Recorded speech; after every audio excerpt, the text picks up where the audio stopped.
안녕하세요. 차분하게 잡수다 시우입니다. 안녕하세요. 엘린입니다. 오늘은 책 생의 한가운데, 어떤 데는 삶의 한가운데라고도 나와 있더라고요. 루이제 린저의 작품인데 한번 작가 소개 부탁드릴게요. 예.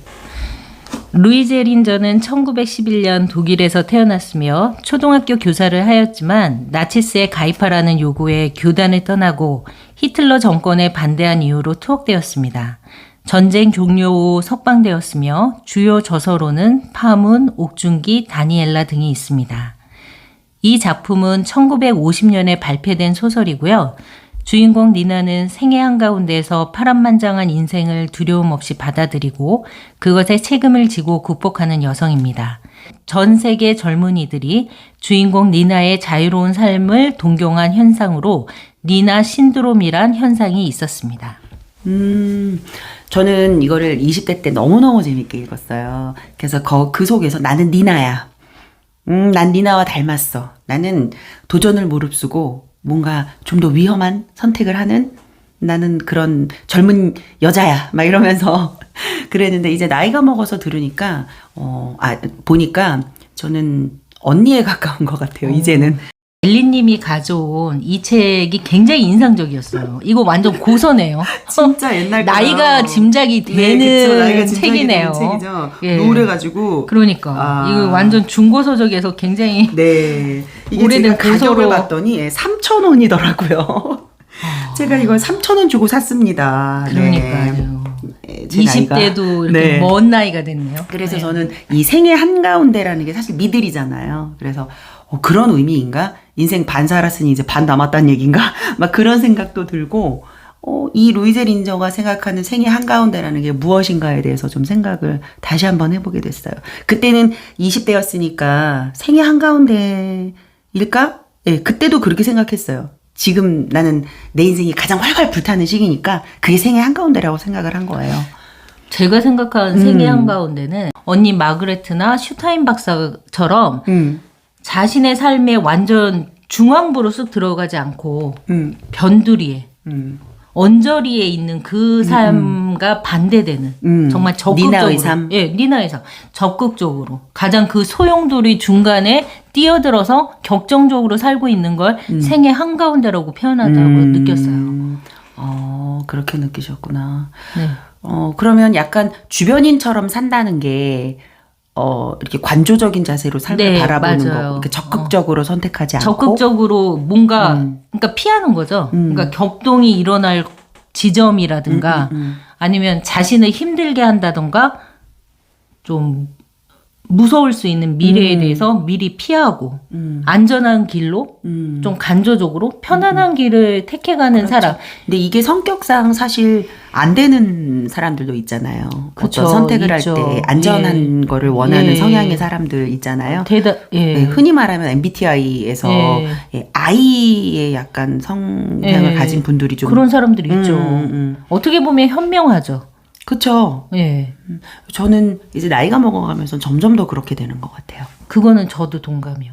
왜냐하면 제가 뭐 니나처럼 매력적인 사람은 아니었지만 니나의 성향하고 좀 비슷하게 저도 삶의 그 어떤 두려움 없이 뛰어들었던 사람이었던 것 같거든요. 특히나 예. 앞뒤 없이. 예. 시우님은 그러셨을 것 같아요.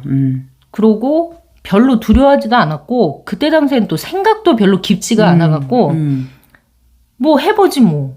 그러니까 맞아요. 무대뽀라는 얘기도 듣고 살았던 사람이었는데 지금 와서는 하나하나 생각하면서 피해가는 제 자신을 보게 되거든요. 그렇죠.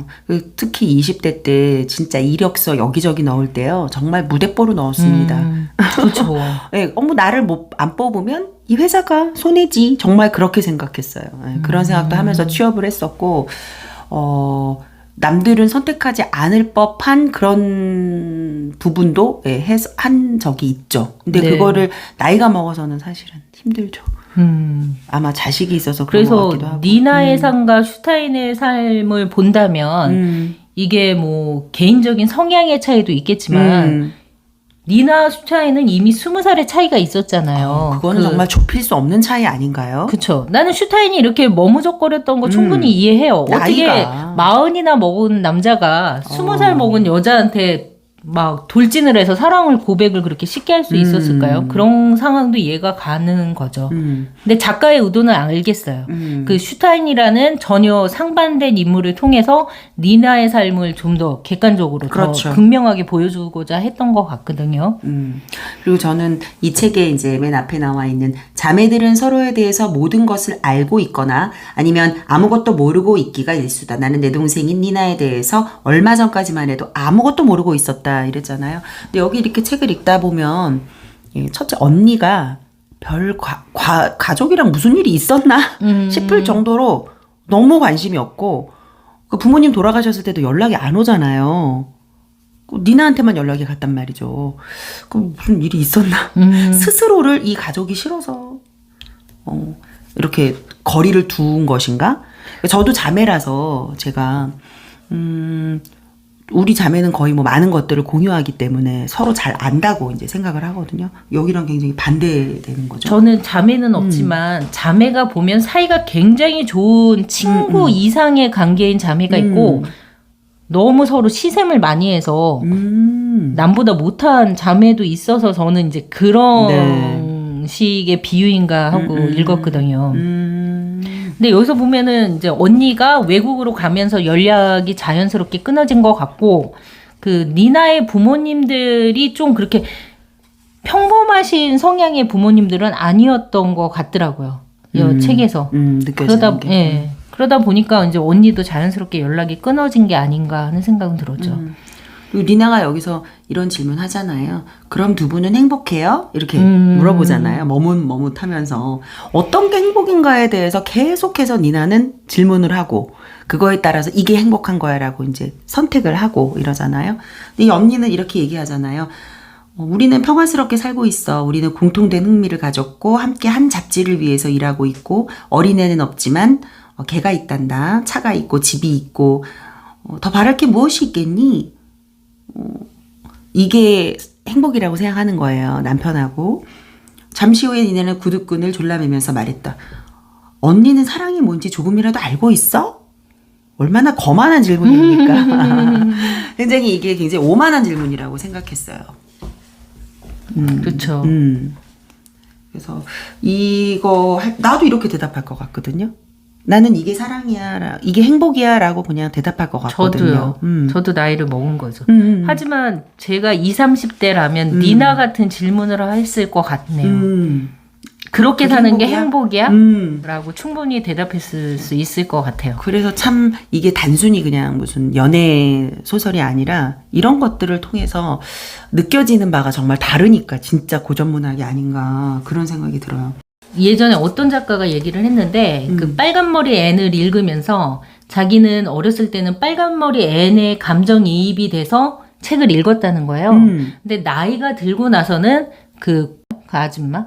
그 사람의 입장으로 책을 따라 읽게 되더라는 거죠. 그러니까 어느덧 우리도 니나라는 주인공하고는 조금 멀어진 그 세대가 되지 맞아요. 않았나 싶어요. 그렇죠. 오히려 니나 언니? 예. 마그레트. 예, 가까운 지금 나이이기도 하고, 네. 그리고 니나가 굉장히, 너무 이기적이다, 슈타인에게는. 그리고 이런 대사 있잖아요. 제가 언제든 결혼을 하게 될 때는 선생님과 하겠다고 약속드린 것을 모르세요? 계속 기다리라는 거. 이 사람 나이가 있는데. 계속 기다리라는 건지.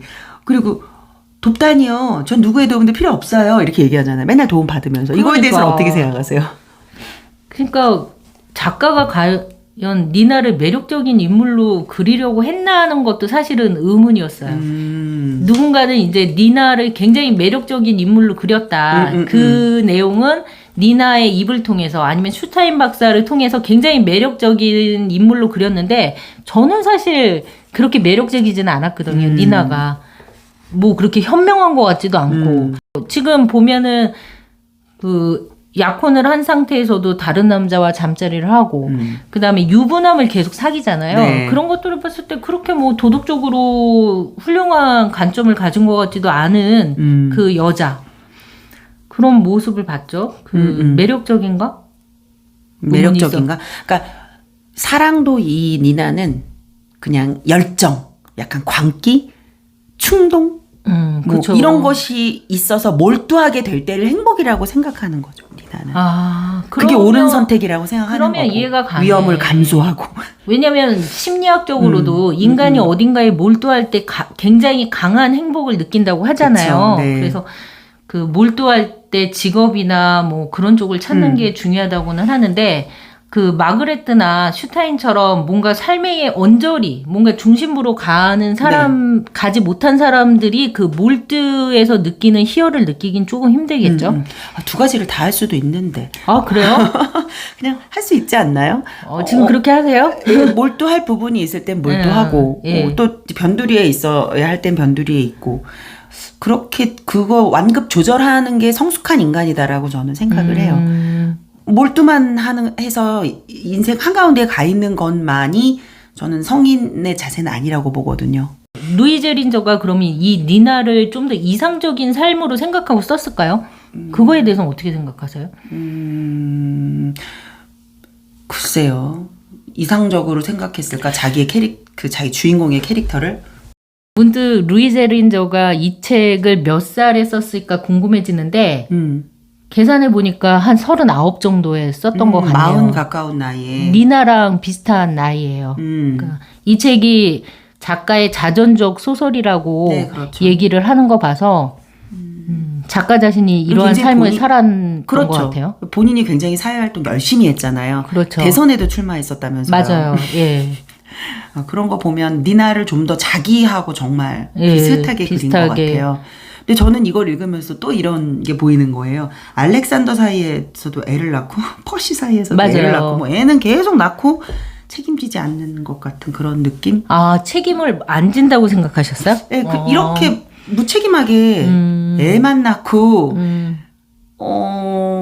저는 안정된 가정에서 이제 아이를 좀 더 키우는 것이 좋다고 생각하는데 네, 진짜 사랑해서 이 사람들하고 아이를 낳았겠지만 저는 책임감이 남편이 굉장히 다 다르잖아요, 어쨌든. 그렇죠. 그러니까 책임감이 굉장히 강한 여자로 느꼈었는데 이 책에서 보면 예, 여기 그렇게 나오기는 하죠. 근데 애를 그렇게 막 이 남자한테서 낳고 저 남자한테서 낳고 저 남자한테서 낳고 이거 자체가 저는 아동의 입장에서 보면 정말 뭐 별로인 거죠.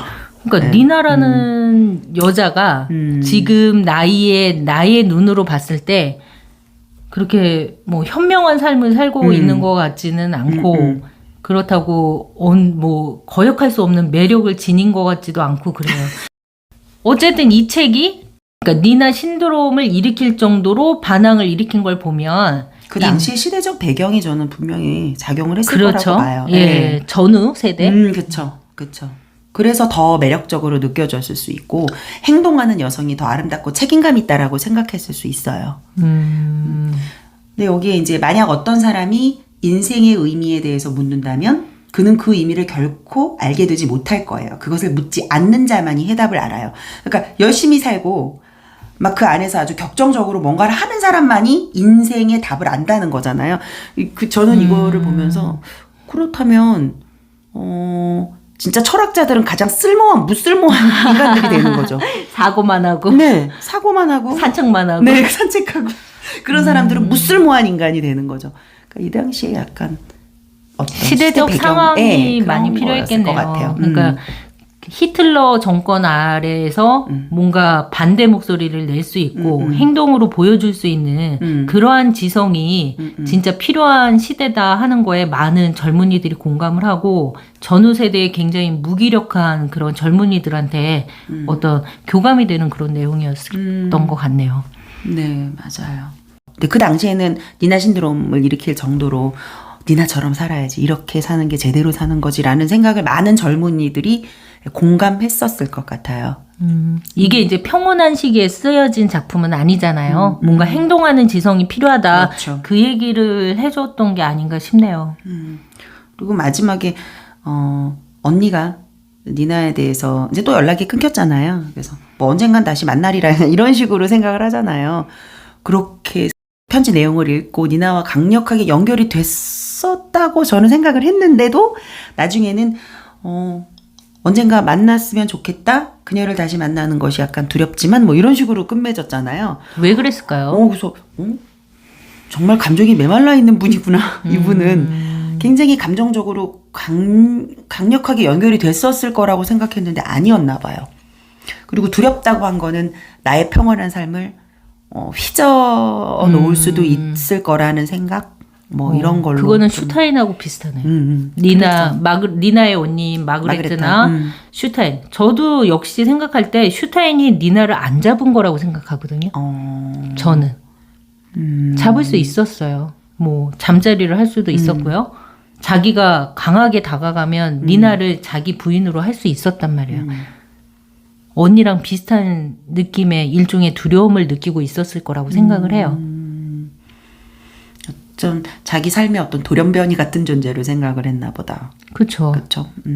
자기는 지금까지 이렇게 승승장구하고 평온하게 앞으로도 살아갈 수 있는 인생인데 리나로 인해서 걷잡을 수 없이 소용돌이에 휘말릴 수 있는 삶이잖아요. 그거를 감당할 자신이 없었던 거죠. 그러니까 그래서 니나가 이렇게 나이가 먹은 후의 이야기는 나오지가 않으니까 우리가 모를 뿐이지 아마 이 다음에 혹시 니나와 연결된 두 번째 뭐 소설이 나왔거나 이랬으면 좀 달라지지 않았을까요? 많이 달라졌겠죠. 루이 제린저가 나이가 들어서 니나의 50대, 뭐 40, 50대를 쓴다면 좀 달라진 시각으로 봤을 것 같은데 그래도 누군가는 나이가 먹어도 혁명 정사 같은 그런 사람이 있지 않을까요? 있죠. 있겠죠? 있겠죠.